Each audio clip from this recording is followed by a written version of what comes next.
If you are a real estate agent and you are tired of cold calling, door knocking, paying for ads that flat out don't work, or just tired of not knowing how to generate leads, then this is the channel for you. We are four rockstar agents who have come together to help fellow agents achieve financial freedom as well as location and time freedom. My name is Andy Hollis, along with my partners Aileen Fountain, David Doran, and Tim Hollenden. Together, we have over 50 plus years experience and knowledge in the real estate and sales and training industry, and we are hoping to pass that knowledge on to you. So let's get started. I've done a couple of the events here. I think I did one on open houses. I did another one on a topic that nobody talks about, which is how to maximize profitability by reducing income and increasing expenses based on your reporting and everything you do with the IRS. No one ever talks about that. So I did one of the trainings on that topic to help you guys improve profitability. This one is one I'm probably the most passionate about. I spend more energy and time in this particular space. It really has a lot to do with your sphere of influence, right? That's what, I think for all of us, we would prefer to work with people we know, trust, and respect, right? I mean, who doesn't? I don't have to make conversions. I don't have to convince you to work with me. And I think that's just a really comfortable space to work in. And I want to talk about how we build up that database and then how we stay in front of them. It's fine to have 1,000 people that know you, but they're not going to remember you're selling real estate. I'm going to tell you a little story that I went through and experienced that exact thing because I thought everybody knew I sold real estate, right? I'm a 6-time icon, right? I sell 100 houses a year. No, I have people that are very close to me that will make real estate decisions without even talking to me. And I think every person on this call, if you sell more than about 10 a year, has absolutely experienced that, and we're going to talk a little bit about that. One thing is I normally do a PowerPoint and things like that. I'd kind of rather talk through it with you and not use the PowerPoint for this space. I'm going to talk about a community that I've set up at the very end that you're welcome to connect with me. It's a free community. And I'll put that on the screen. But beyond that, I'm going to kind of talk through this and have some conversations with you guys, okay? The way I kind of think about the real estate business is I've divided basically in 3 phases for me. I think you're looking at averaging about 1 transaction a month. Our focus is to see if we can build our buckets without having to spend money. That's one of my very first spaces I stay in. I call it success without spending.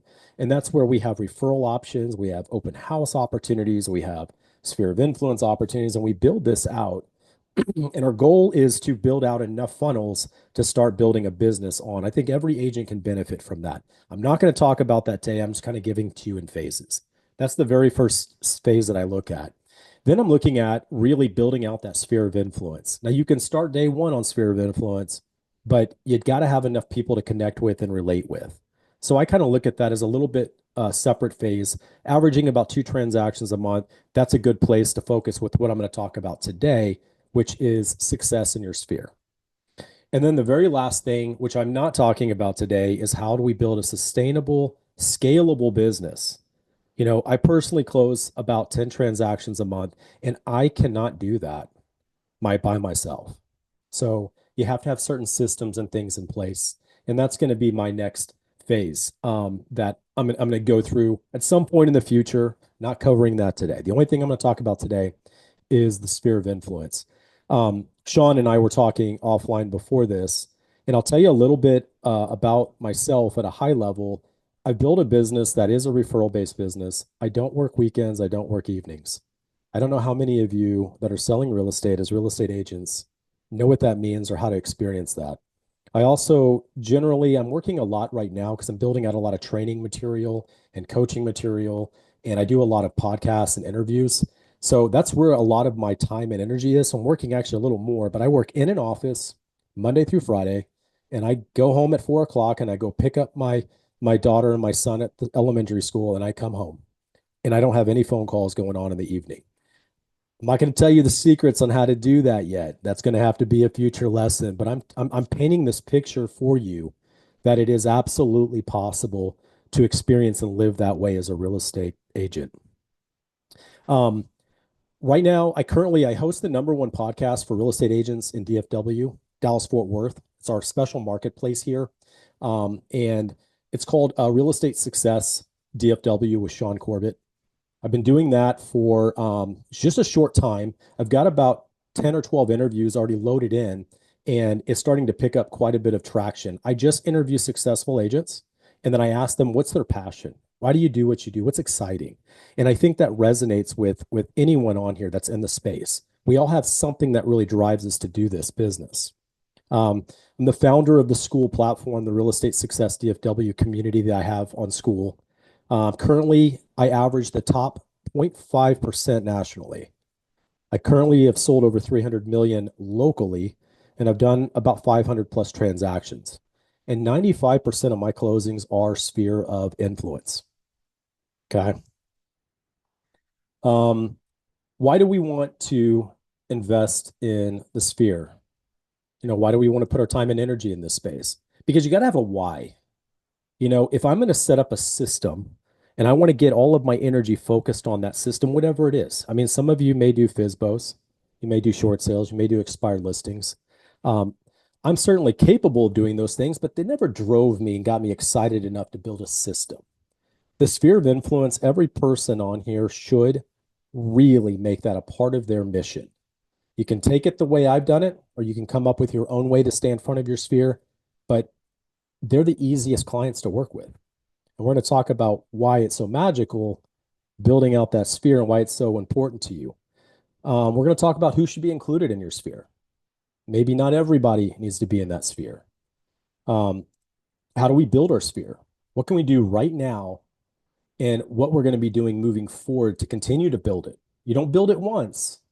A lot of the work is up front, but a sphere of influence is something that's alive, a living object, right? Or something that's going to grow as you build. I make it a personal mission to add 3 to 5 people to my sphere every week. And we're going to talk about what that looks like.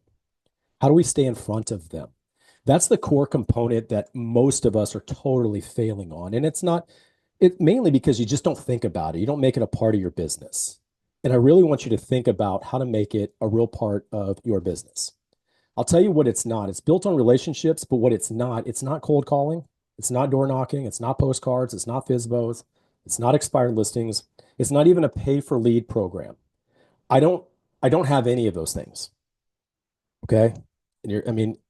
I'm closing 100 transactions a week and I'm not, or a year. I wish it was a week. No, I don't. Actually, I don't think I want to do that many. I think that'd be too much for most of us, but I'm comfortably doing it. I'm not working a lot of extra hours to do it. And I don't have any of these things in place to build my database. You don't need to invest to do this. And I'll tell you what's insane is every one of you people on here, every one of you agents, right? Y'all probably can easily add a 40 referral a year program. Okay. Every one of you, all you need is 300 people that are in your primary database. Okay. And we're going to qualify that. We're going to qualify the database. I'm going to eventually get some interaction from you guys, but right now I'm just kind of setting the pace because I want to get some feedback on what you think about some of these things. You work with your schedule. You work with people you want to work with. See what else I want to cover. We want to work with people that like, trust, and respect. Let's start with that. Sphere of influence. If I asked you what is sphere of influence, it's probably too many people will probably use the chat. I think that might work a little better. Can you post in chat what does sphere of influence? Who would fit in that space? Let's get some thoughts in here. Friends is certainly a good start. Thank you, Jeff. And family. Personal connections. Nick, do you think you could expand on that a little bit? Can you jump on for a second? Hello, sure. I think it means to me people that I have met face to face, maybe at an event or a party, things like that. Like something that I do. I go to networking events and I meet people that are like me, people that I can be friends with. That's a good start. It's very good. And I'll tell you, when I talked about building this living organism, right? Are you only going to one party? Are you only going to one event? I think most of us have the opportunity to go to a lot of different things. And when you go, make it a mission to at least take an email and a phone number from one person there. You don't have to blast it. You don't have to make it beyond that, but make it a personal connection. I do like personal connections. We've got neighbors, acquaintances from kids' activities. We're going to talk a little bit about that. Kaylin, you were talking about people from kids' activities. I look at primary and secondary, and I actually separate my sphere of influence in that space. Okay. I have, we've got dance, we've got gymnastics, we've got soccer, we've got lacrosse. And I think a lot of you understand and relate to those things. And people might know of me, but maybe it's not a deep enough relationship where I would put them in my primary sphere of influence. Okay. I'm going to use some language that kind of helps separate this in your mind, the difference between someone that might fit in your primary versus your secondary. People that you meet and work with at church. Church is a very good space to have good relationships that people you know and have known for a long time. Kathy says, anyone that knows who you are. I like that, Kathy. Do you have anything to expand on that? Because that could be a very small number of people. It could be a very large number of people. Who do you think? Go ahead. People you said, for sure, just friend, family, church, but you know, anybody that would know my name, if somebody said Kathy, then I feel like that's somebody that that could be a sphere. Whether we want them to be in our sphere or not, we get to choose. But I think anybody that would know my name, if somebody said it, is what I consider my sphere. Okay. I love it. Thank you, Kathy. Um, I'll tell you I'll give you an example. So when I got into real estate, I didn't build the real estate in order to even get to this point. That wasn't my mission in real estate. I got a broker's license 3 years after I got my real estate license, just so I could sell houses for a builder. And the builder, they were selling $1 million homes. And I said, hey, I'll make you a deal. Pay for all of my expenses, including my annual continuing ed, my broker fees, and all that. And I'll sell your houses for free. And we came to agreement. They said, sure. And that's actually how I got into real estate. I never worked for a big box brokerage. I didn't work for any training programs or anything that taught me how to do a lot of these things. I just decided, what would make sense if I were a client? How would I want to be received, and how would I like, to the transaction to go? And I kind of started building it one step at a time. And I was, showing houses and writing contracts. And then eventually someone said, hey, I want to sell a house. I said, okay, well, I don't have any signs, so I guess I'll go buy a sign. And, I'll stick a sign in the yard and do it the old fashioned way, wait for people to call, and I'll sell it. That's really where I started in real estate. That's probably about 17 years ago. And eventually it grew into people wanting to join me and join my brokerage. So I accepted them and I just made up splits. I didn't even know how splits worked. I said, I'll give you 70-30 for things that I give you. I'll give you 80-20 for things that you work. And I ended up with about 6 or 7 agents early on. And they wanted training, and they wanted a CRM, and they wanted websites. And I started figuring out all these things like, oh my gosh, I got to keep up a lot of stuff to do this. So I had to build all those things out. And but where I'm going with all this is I did this kind of in a slow grow space, and I never really thought about following up and staying connected with my sphere of influence. I just had people call me and want to do deals. And it wasn't until when we had that crash in real estate transactions about 2 years ago, is where it started for me. I started realizing that people that I thought know, trust, and like or respect me, they weren't calling me for real estate. And I didn't know why. And it really frustrated me that, I have close family members, I have close friends, and they didn't even think to call me. It's because I wasn't top of mind. And my next door neighbor, I'll give you one story. I don't want to get too far into this, but my next door neighbor, they were asking me, because I do a lot of real estate investing and I coach people on how to, build a portfolio of real estate. And they were saying, hey, we're interested in divesting and getting a HELOC, or just divesting and investing in real estate. How do we do it? I recommend them get a HELOC. I said, get a HELOC, low interest rate. It's a line of credit. You draw what you need. You pay back when you're ready. Very low payments, very easy way to get into real estate. So you're basically divesting from your own home and reinvesting in other real estate. So you're staying in the space and you're multiplying your equity growth. Now your equity growth is on 2 houses, not just one. And they love that idea. So great, let's do it. So they ended up getting out about $250,000. And in the middle of getting all that done, I even got their appraisal done. I got everything worked out for them. I really got them hooked up. And they got done. They end up having a life circumstance happen, and they had to make a change. They could not buy an investment property anymore. They ended up going to an open house randomly, on the spot, signed a buyer rep agreement with another agent, and then ended up getting a new build that was, I think, 1.2 million. Okay. And then they came back and told me the next weekend, hey, this is what we're doing now. We had to change our mind because we had a life circumstance. This is, well, I sell real estate for a living, right? Why would you call someone else? I just set you up with a HELOC. I got you an investment opportunity. I showed you how we can divest. And they said, I didn't know you sold real estate. I'm telling you, that was when I said, no more. That's not happening again. So I started reading and I started finding out, how do I effectively stay in front of people without making them mad at me, right? We're not going to call all of our friends every day and ask them if they're going to buy or sell a house. And I knew that wasn't something I was going to do anyway. So I read a book by a guy named Brian Eisenhower, and he wrote a book called Building a Real Estate Agent's Sphere of Influence. Okay. It's an Audible. I don't read, I do Audible. I do Audible every morning. I get up early in the morning before my kids and my family, and I work out. And while I'm doing that, I'm listening to books.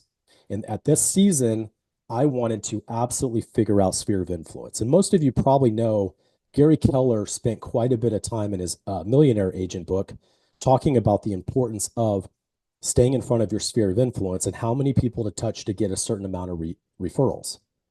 I'm going to tell you the math today because that changes, right? Back in the day, you probably could have touched all your referrals, every couple of months and been totally fine. But now there's so much information out there. You actually effectively have to touch them 40 times a year. And because we have systems and we have processes and things that we have in place that we can do that, we can all do that. And it's not near as difficult as you might think it is. So that's where I made that realization of what I needed to do. Okay. So I started with my own database. So I want to get into, well, let me tell you where I'm at now. I officially started my 40 touch campaign 1 year ago. Okay. It was spring of last year. I read the book. It took me 2 months to go through all of my contacts and define what they all are. And we're going to talk briefly about how to do that. And I currently have 700 plus people in my primary database. Okay. I'm going to tell you what primary means. It's very important. For every 7 people in my database, I get one referral. So our numbers are 1, 7, and 40. Okay. 1, 7, and 40. I get one referral every 7 primary on 40 touches a year. That's the formula that we're working with today. And he just came out with the book updated. That's where he's at. I've actually seen some of the material and stuff he's using. He's still holding that same value. And Gary Keller's was very similar. It's a little, his was a lower number because this was done 10, 15 years ago. But he interviewed, thousands and thousands of agents to kind of put all that book together and come up with his vision of what it took to be a successful agent. And Sean, what's the name of the yep. book? I'm sorry, what's the name of the book? It is, let me find it one more time. It's How to Build Your Sphere of Influence. Let me find How it. to Build Your Sphere of Building a Real Estate Agent Sphere of Influence, Brian Eisenhower. Gotcha. Thank you. If somebody can look it up, they can just post it in things. And Sean used the phrase, need to get your name in front of people 40 times a year. Okay. And it's not just, we're going to send them all text and blast them constantly. There's a system, and 40 touches, I'm going to talk about what touches are. You know what? Let's do that. That's a good transition. If I told you I needed to touch people 40 times a year, what do you consider to be a touch? Anything. What kind of touch do you think would be a good touch? A text, call, mailing, email? All those are fantastic. Thank you, Kaylin. I'm sure that's probably the book there. Yeah, there you go. Sphere of Influence, Brian. Call, mail, email, text, greeting cards, right? Greeting cards could be birthday. You guys have systems already in place. Most of you send out a birthday card. Most of you do a lot of these things kind of already, but we're going to systematize it. Twice a year, your postcard and your Christmas card is not going to be enough to stay relevant to most of your audience. I love it. Newsletters. I haven't seen anyone say CMAs. Isn't that what we're in the business of, selling real estate? It's okay. I like the video CMA, Jeff. Have y'all ever heard of the CMA a day? Have y'all seen that system? I don't know if you've ever done the training on here. I'll give you a sampling of it because you can really get pretty well invested in this. You might have 100 names. I'm going to do a CMA once a day, for 5 days. Do it the same thing next week and rotate them all. But the CMA is I'm going to do a video CMA. I'm going to put it on my screen. I'm going to show your neighborhood. Here's your sales. And it's so specific and targeted to that person that they're going to open it. You think you would stay relevant in front of them if you gave them a video CMA, even if they're not looking to buy or sell? This is just information. I want to make sure you have it. Save this email. It's going to be valuable for you. I do use HomeBot. I'm a very, very big fan of HomeBot. HomeBot's not really so much about the value of your property. What makes it really special, because there's 1,000 programs that do value. The value of HomeBot, it's actually a lender-based program. Yeah. And it's driven by the lender. It's actually not looking at the value, it's looking at the equity. And that's a big subtle difference, right? So the objective is now we're going to be looking at not your house as a place to live, not just pure emotion, but it's an investment. We want to watch that investment grow. What can we do with the equity? What if we rented your house out by the day? 99% of our clients would never even think about that. But now you introduced a new opportunity for them to think about their house as an investment, not just a place to live.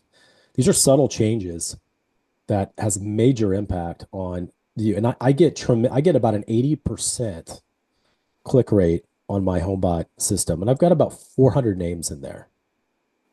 That's a really good value add. And 400, I have 700 in my primary. 400 means, husband and wife. I don't send it to both. It's hard to build that database up. And I'll tell you what, I have lenders that'll pay 100%. It's $25 a month is what it costs you. I think maybe up to 500 names or something. What do you got, Jeff? It's something like that. Yeah, we got a bunch of people in there.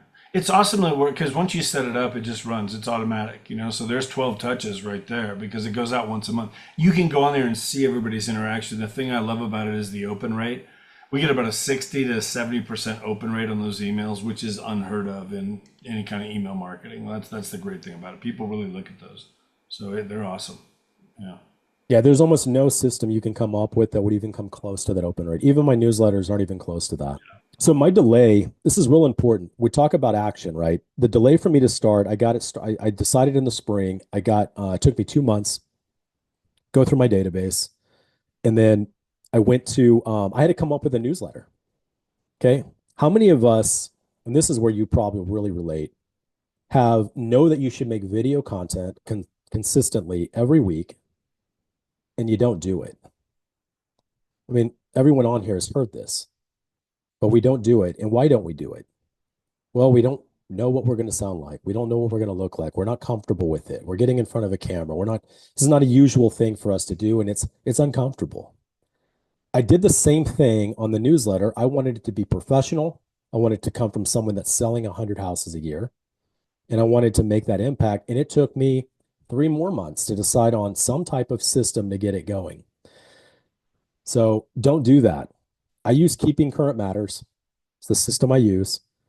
There are probably better systems, more organic systems, but it allowed me to create videos, it allowed me to post, and it allowed me to connect with my database, and they have good content. Everyone on here, you're welcome to use it because your audience is not my audience. We're not sending out the same information. A lot of us get this thing in our mind. Well, if everybody's using Keeping Current Matters, then everyone's getting the same information. No, your audience is not my audience. And I can promise you everyone in my audience probably is getting no touches from any realtor. And you remember that too. Okay. 99.9% of agents are not doing this. They're not staying in front of their audience. They're not systematizing their systems, their prospects. And this makes you infinitely better. And you're not spending money to do this. The hardest thing for you to do all of this is setting up that initial database. It's painful, but it's worth it. Okay. I want to talk about that in just a moment. Think about closings that you've done. If you really want to get another mindset aspect and why you would drive to build your why, think about closings that you've done. Do you have clients that you would rather not ever work with again? Surely we have clients out there that we'd prefer not to. And then think about the ones you would want to work with again. That normally falls the in and out of your sphere of influence most of the time. And that's important as a distinction, especially the ones that you want to work with. Again, you want to stay in front of because they will probably bring you other people that you want to work with. But the cold leads, the Zillow stuff, they're fine. They're transactional based. I had a transaction with them, and that's my relationship with them. And they are on Zillow looking for houses because they don't have a relationship with anyone else.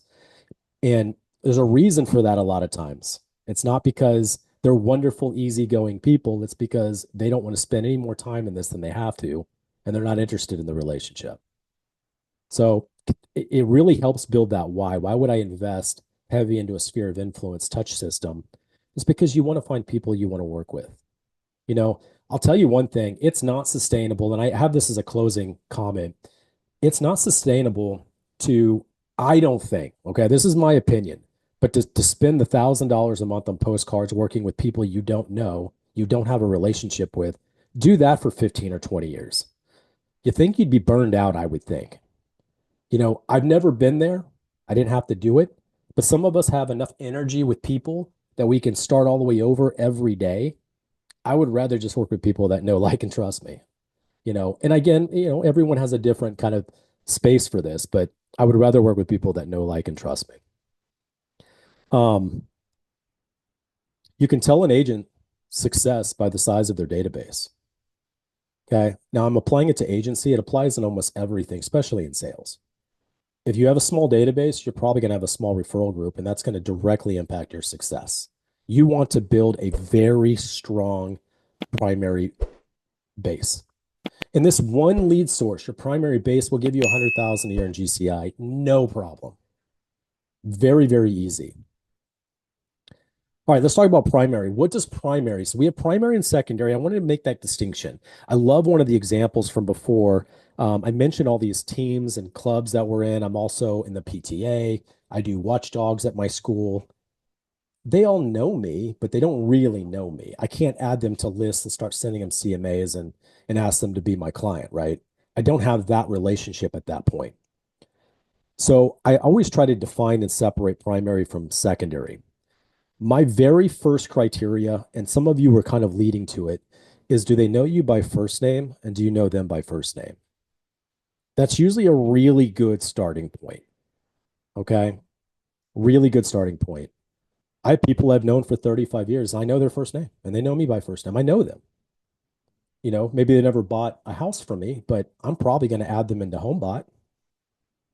And I've done that. I probably added 50 people into HomeBot that have never bought a house with me, but they all know me by first name. I know them by first name. Okay. I'm just giving you an example of how you can really expand on this pretty quick when you systematize it. You don't think about it if you don't make a system of it. You just flow and you go with the time. Family, friends, church, prior work relationships could be good. Clubs are okay if you have a good relationship within that space. I even put adult sports in here. Some of you are still playing golf and tennis and soccer, and you see them every single week. You could probably get away with some of those situations and circumstances. They're just ideas. Another core thing is if you reached out to them and called them, would it be unusual? Like Sean's moved away. I haven't seen him in 3 years probably. I could call Sean. Now, granted, we're in business together, but I could call him and talk about nothing about EXP, and he and I would get on great.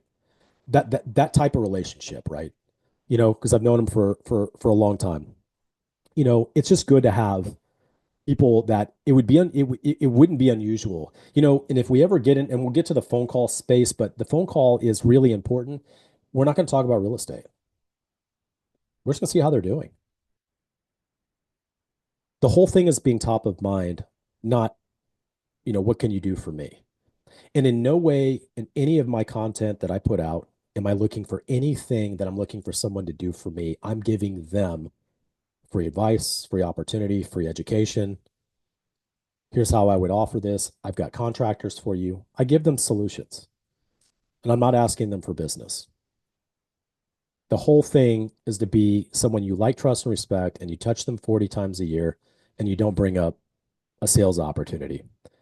You can also include, in my database, I include people that are lender partners, title companies, inspectors. insurance people, providers. I've got my insurance guy, contractors, and you might think, they all want realtor business. All of them are chasing us. And if your relationship's good with a lot of them and you take good care of your clients, every one of these categories for me, I get referrals directly from them. Now, they're not allowed to tell anyone because 90% of their business is from realtors, but they call me personally and hand me people. Those are still networks and people you can relate to and work with. So let's talk about the categories.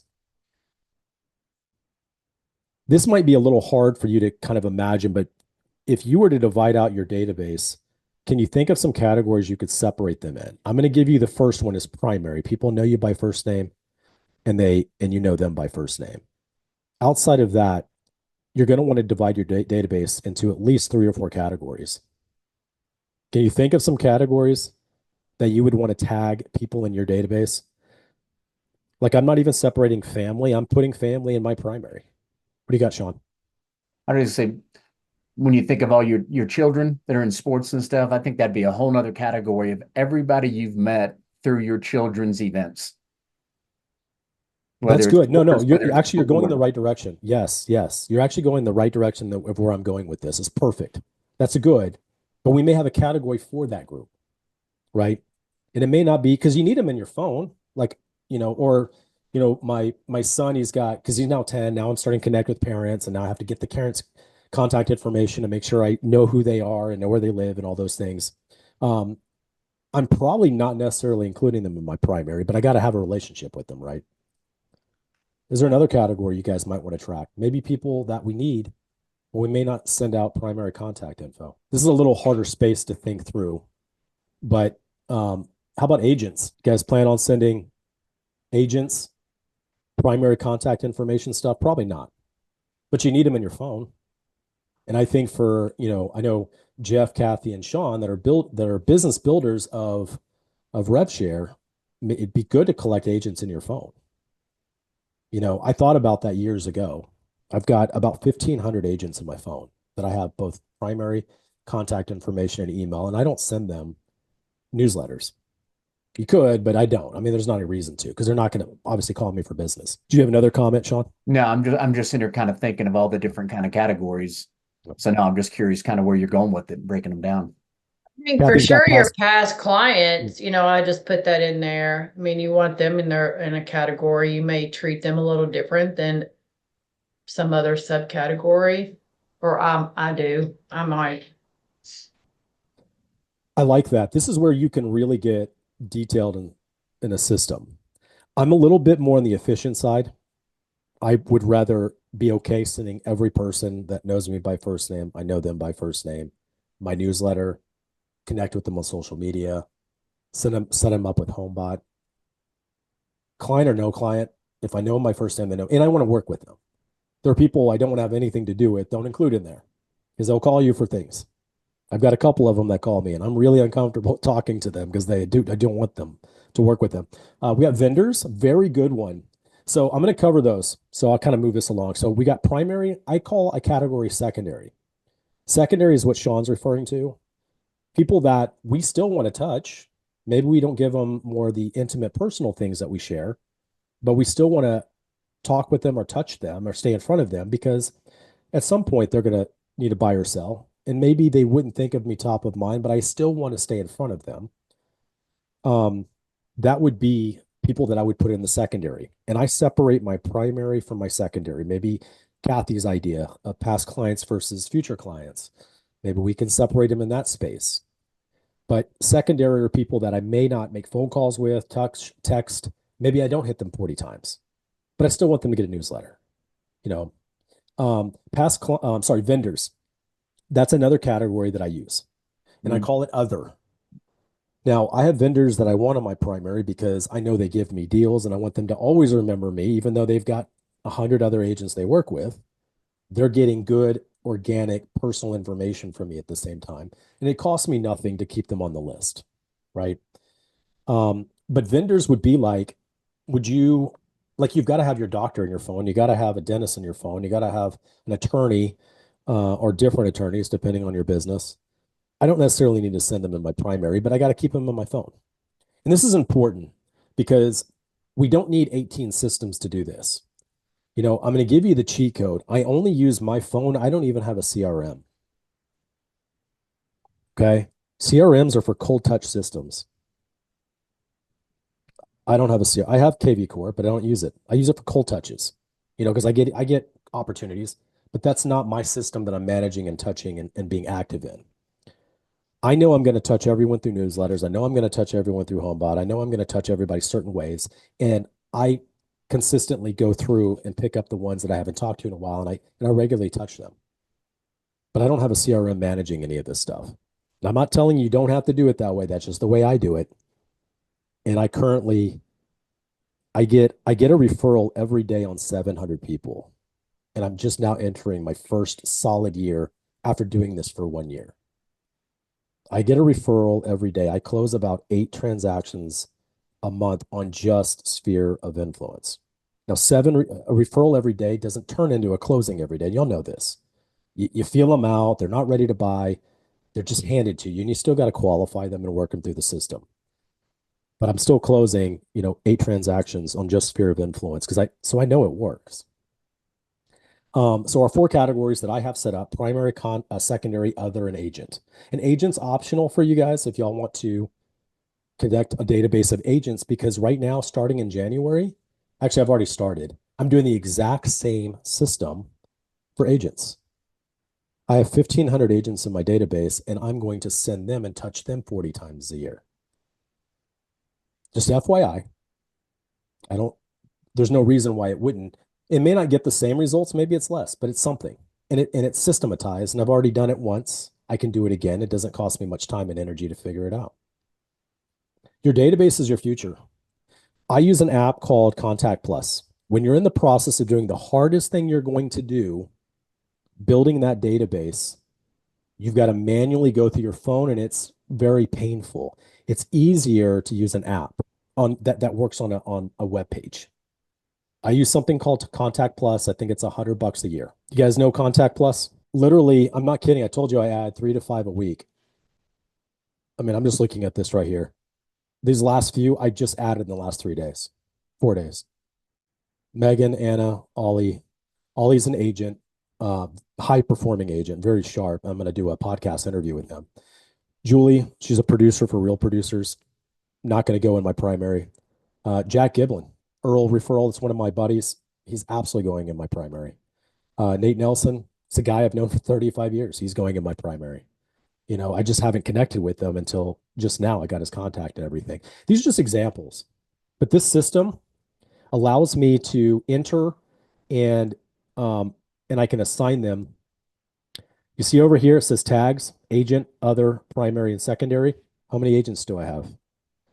It can pull all just agents. How many primary do I have? It can pull all just primary. And I can export them out real easy. What makes this really special is it's live with my phone. I use an iPhone. It works on Google. It works live on my phone. Every change I make on my phone shows up on Contact Plus. And the reason why I use Contact Plus is 2 primary reasons. One, it makes managing this way easier than trying to do this on your phone. Okay.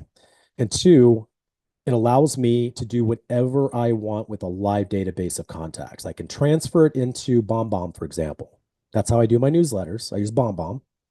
I take my database, I put it into BombBomb, and I say, you know what? I'm only going to hit my primary and my secondary this time. And you run them separate. If I put them together, that means this guy right here has been tagged on both. So I got to fix that. But I'll run my primary, take it out, and then run my secondary. And then I export it into, and I don't do any of this. I recommend having a VA or admin. I think most of you known me for a long time. Jenny's my admin. She's been with me for 10 years, and she's phenomenal. So she does all this for me, but it allows me to take that list, put it in there, and then I can send it out for the month. It also has assistant that goes in and looks up LinkedIn and verifies the information and then updates it. Right now, I'm up to date on my assistant, but it also will go in there. It looks for duplicates, right? I might have an email that imports into this, and I have my phone, and it realizes, wait a minute, you got the same person with 2 different types of information. Do you want it to all clean up? And it cleans it up for you. And when it does it here, It does it on your phone. Okay. I want to beat it down. Anyone have questions on Contact Plus or your contacts in your phone? So it basically, Sean, sounds like a CRM just in your phone, or at least similar to. So all your notes, everything is inside of there. It keeps all that same as a CRM. It tracks all of those individual fields. Yes. Well, a CRM is a system of staying in front of your database, right? There's none of that in that. It's just a contact system. It's not going to do anything inherently on its own. It just allows me to manage my contacts. You still need a system if you want to consistently stay in front of people and do things like that. That's what CRMs are for. It's a touch system. I always think about, because I think about the why and the psychology of things. I always think of like KV Core or any of those. It's a database until someone is ready to do something, then you don't need it anymore. Do y'all follow me? Like it's a cold base lead drip system until you don't need it.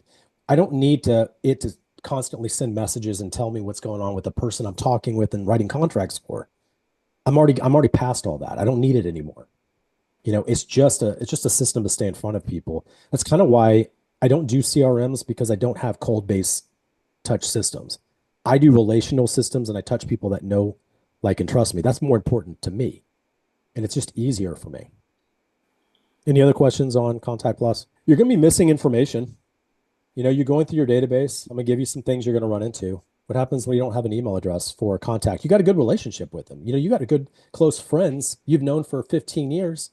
You've never had a reason to email them. What do you think, Sean? I think You're not mic'd, or you don't mute, so I get to ask you. Yeah. I mean, obviously, you want to get that. Are you asking about how to go about getting it? Or what do you Yeah. ask? Yeah. Simply ask. They're a friend of ours. Hey, man, let's stay in touch. Every once in a while, I come across some stuff that I think could be of value to you. And what's your email address? I would ask everyone, but it's already almost 50 after. The easiest way I think is, hey, I even sent a text. I said, hey, I'm updating my contacts. Um, you might go your direction. Hey, I've got some things that I think would be of value for you to see. I'm updating my contacts. Do you mind if I get that from you? Even a simple conversation like that can kind of get that cleared up, whatever you're missing. I'll tell you the most important thing to collect in any relationship, especially cold relationships, but all relationships, is the email address. And it's still true today. It may not be true in 10 years because we might move away from email or using email for certain things. I think it's almost more important on a touch-based system than getting the phone number. And there's some really specific reasons why, but it's mainly because email usually attaches to almost all of their system. And I don't want their business email. I don't want their professional email. I want the personal email. We're going to ask for personal email because that usually stands the test of time, where you change jobs and things like that pretty often. I'm currently updating my contacts on my phone and I don't have one for you. Do you mind if I get that? Thanks. That normally works pretty well, especially if your relationship's good. They don't even think about it. They'll even forget they gave it to you because you have a good relationship with them. All right, touch systems. We talked about setting up our database, splitting it all up.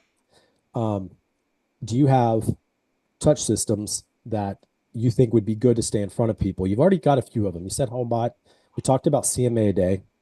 I think it's a powerful one. We talked about newsletters. Anyone else have any other thoughts on good ways to stay in front of people in the touch system? Well, we talked about this a little bit, but birthdays, anniversary, home anniversary, if they're past clients, if you're friends on Facebook and you see special things that are going on in their world, sending a card or or text It or reminds me something. of what Nick had shared with us a couple weeks ago. We had the AI training, and he talked about sending out like through AI, you can find here's the top 5 things going on in Colorado Springs this weekend, and to send that out to people, different city things that you could do, different events like that, just even to get the word out to people. Like, it was just a simple thing, but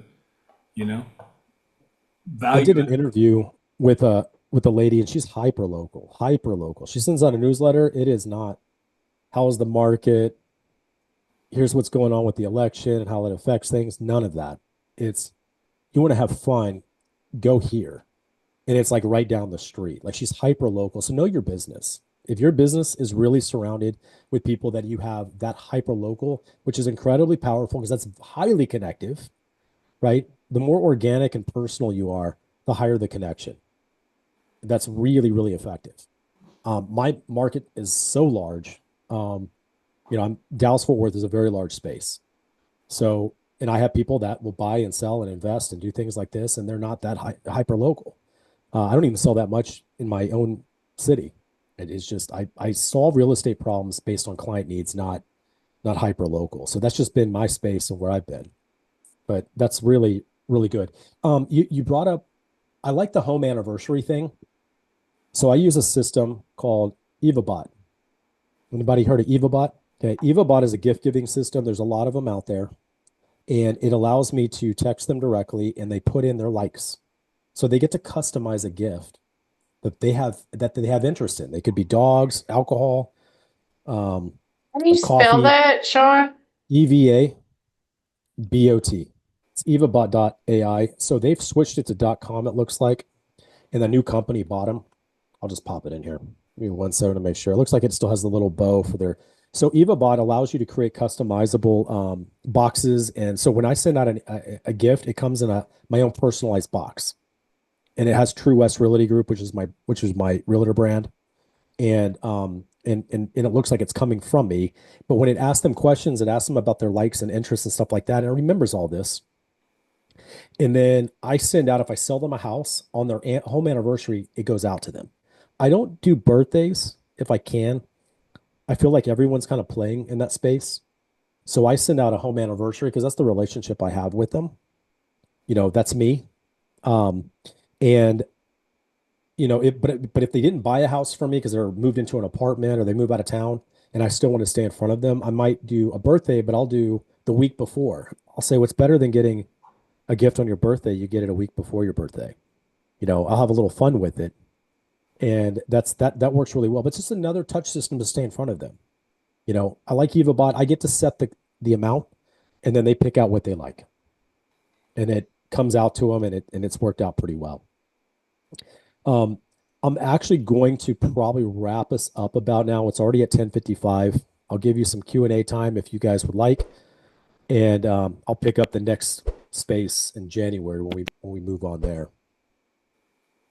Yeah, Sean's coming back in January, guys. So we're going to do kind of a part 2. And I'll just add, as we're sort of wrapping up, is I've often thought this is where people should spend their money in building a business, because you build a network of people who already know, like, and trust you, right? Whether it's in all these spaces that we just talked about, and you just spend all your marketing dollars to them instead of, trying to grasp cold leads, or like he said, farming will work. It takes time, to do that monthly postcard mailing and all. Everything works. But I've often thought if agents would just build a database of 300 people, your numbers are 1 in 7. I've heard statistically it's 1 in 10. So if we go statistics and it's 1 in 10, if you have a database of 300 people that you do all these things that Sean's talking about, you're going to sell 25 to 30 houses a year. And depending on what market you're in a lot of markets, that's an icon agent if you're with EXP, right? If you want to sell 35 houses, bump it to 350 people, and then track your numbers. How many, track it for a year. Like, okay, did I sell 1 out of 10 people in my database by doing these 40 touches that Sean was talking about? But if we really just build a systematized business, it's as simple as that.